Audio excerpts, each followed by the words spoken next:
배드 파더스 관계자가 명예훼손과 관련해서 재판을 받았는데 여기에 대해서 관계자에 대해서 무죄가 나왔습니다.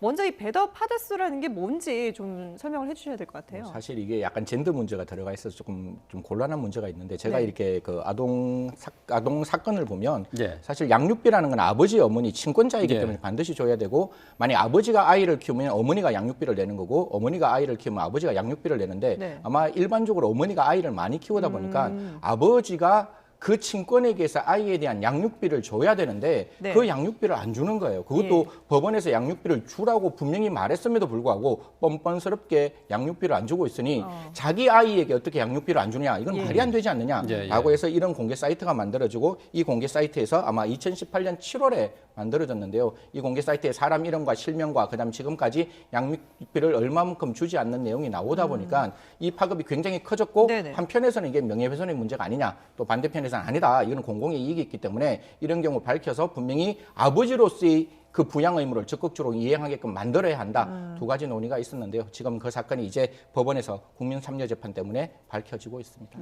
저 웹사이트의 이름이 배드 파더스이긴 한데요. 근데 젠더 문제라고 얘기만 하셨는데 제가 들어가 보니까 이 전 남편만 있는 게 아니라 전 아내들도 있더라고요. 그러니까 뭐 그거는 젠더 문제와는 크게 상관은 없는 것 같습니다. 그런데 이 배드 파더스를 통해서 실제로 양육비를 지급받는 사례, 그러니까 다시 지급을 하는 그런 사례들이 있다고 해요.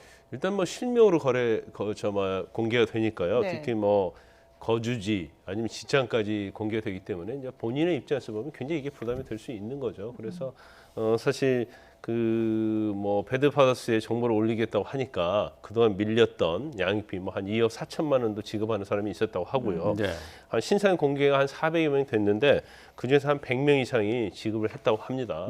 그래서 아마 뭐 굉장히 이거 자체가 뭐 효과는 좀 있는 것 같아요. 이제 법으로 할 수 없는 부분을 사실 그걸 지금 저 사이트에서 하고 있는 거기 때문에 근데 약간 이제 이런 부분이 물론 어떤 공익적 목적에 의해서 하는 거에 대해서는 뭐 의도성이 굉장히 좋다고 봅니다. 그런데 중요한 부분 중에 하나는 과연 이게 부류가 두 부류가 있을 수 있어요. 그러니까 양육비 자체를 사실은 자기가 재산이 있음에도 불구하고 고의적으로 보복적 차원에서 안 갚음하기 위해서 괴롭히기 위해서 안 주는 경우에는 그 아주 죄질이 불량하죠. 그렇죠. 그러면 그 중에는 본인이 어떤 경제적 여유가 안 돼서 어쩔 수 없이 양육비를 지급하지 못한 경우도 있거든요. 그래서 이 두 부분을 과연 어떻게 검증하느냐 그게 굉장히 중요할 것 같아요. 그래서 아마 배드 파더스에서는 양육비 이행 명령을 하고 그게 안 되는 이행 명령이 받아들여지고 그럼에도 불구하고 이행을 안 하면 또 감치미 명령 신청을 할 수 있거든요.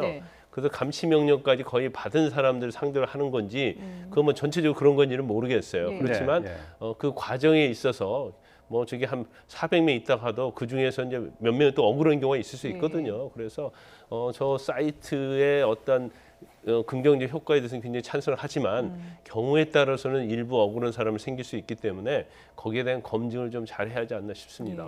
한마디만 조금 더 보태드리면 사실 이 사이트에서는 법원에서 이행명령이라는 양육비가 나왔고 양육비를 나올 때는 그 양육 지원을 하는 사람의 경제적 사정을 고려를 하는 부분이고 그래서 그게 나와 있는데 일정 부분 안 줬다. 그러니까 사후에 뭐 저 변호사님 말씀대로 사정이 굉장히 악화될 수는 있는데 제가 모르겠습니다. 아동에 대해서 제가 좀 천착하는 부분이 있어서 제가 좀 강하게 말씀을 드리는 건지도 모르겠지만 아이를 키우는 건 내가 먹지 않고 아이를 키워야 되는 거거든요. 내가 먹고 난 다음에 아이를 키우는 게 아니라 내가 못 먹더라도 이 아이는 내 아이이기 때문에 그 아이를 키우는 게 부모의 기본적인 어떤 습벽인데 분명히 자기 아이를 남 아이가 아니잖아요. 자기 아이고 그거를 이혼하는 상태에서 이혼이야 부모의 문제였지 아이의 선택의 문제가 아닌데 그 선택의 문제에 있었지 않았던 아이에게 양육비를 주지 않는다. 저는 그렇게 생각합니다. 만약에 이 사이트에 정말 자기가 어려워서 100만 원인데 10만 원, 20만 원 혹시나 줬다면 이런 경우가 발생하지 않을 건데 이 사이트에 올라왔다는 거는 그만큼 그런 양육 의무에 대해서 좀 의도적으로 좀 하지 않았느냐, 안 주지 않았느냐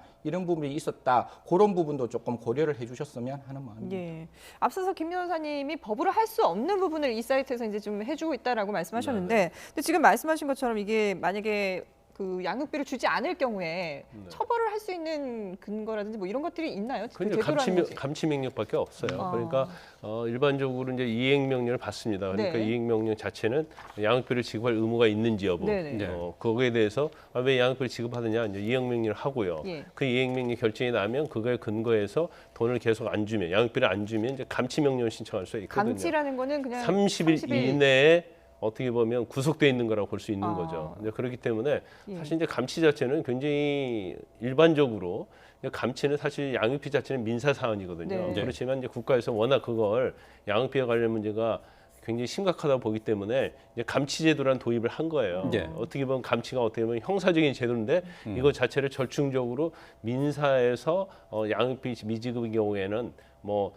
집행하도록 하는 건데 사실 그 본인 입장에서는 감치를 당한다는 그런 걱정이 굉장히 크죠. 왜냐하면 네. 직장을 또 잃을 수도 있고요. 또 만약에 그 뭐 계속 감치를 당한 상태로 우리가 그냥 일반적으로 말하면 구속 상태로 볼 수 있는데 네. 그건 굉장히 누구나 두려워하는 거 아니겠습니까? 근데 지금 그래픽을 보면은 최근에 이 감치 명령 신청이 상당히 늘어났어요. 네네. 그래서 이 제도가 이제 많이 알려져서 예. 감치명령을 굉장히 신청을 또 많이 합니다. 네. 그런데 그 과정에 있어서 무조건 감치명령이 받아들여진 건 아니고요. 네. 거기서 왜 내가 갚지 못했고 이게 고의적이고 악질적으로 내가 양육비를 지급한 것이 아니고 네.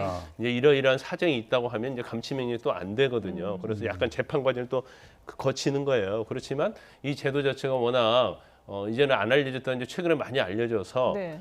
감치명령을 하는 사례가 굉장히 감치명령 신청하는 사례가 굉장히 많이 늘고 있죠. 예. 그 감치를 받아주게 되면은 이제 구속되는 거잖아요. 인식 네네네. 구속 상태잖아요. 네네네. 구치소나 뭐 어디 뭐 교도소가 있습니까? 그렇죠. 네. 아, 그렇군요. 예.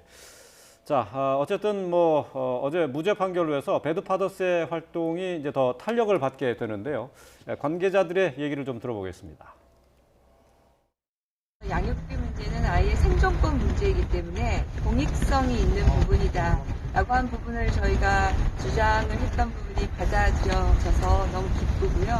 본인이 지급을 안 하면은 받을 수 있는 방법이 없어요. 이게 법으로 해결되지 않으니까 이 법안을 갖다가 바꿔야 된다.